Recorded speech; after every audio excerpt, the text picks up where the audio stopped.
विनायक राऊत आपल्या सोबत जोडले गेलेले आहेत। स्वागत आहे तुमचं लोकशाही मराठीमध्ये आणि अभिनंदन सुद्धा।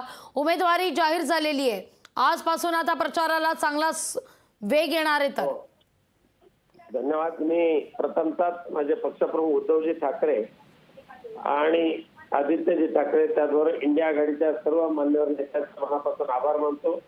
पक्षप्रमुख माननीय उद्धवजी ठाकरे साहेबांनी पुन्हा एकदा त्या लोकसभेच्या निवडणुकामध्ये मला संधी दिलेली आहे आणि मागच्या 10 वर्षामध्ये कोकणी जनतेचा विश्वास संपादन करून कोकणातील ज्येष्ठांचं मार्गदर्शन घेऊन कोकणच्या सर्वांगीण विकासासाठी जो प्रयत्न केलेला आहे त्याबद्दल मला समाधानी तर आहे, पण पुन्हा एकदा कोकणवासीय या निवडणुकीमध्ये लोकसभेच्या निवडणुकीमध्ये मला आशीर्वाद देण्यासाठी मशाल चिन्हाचा स्वीकार करतील आणि पूर्णपणे आशीर्वाद देतील अशी मला खात्री आहे।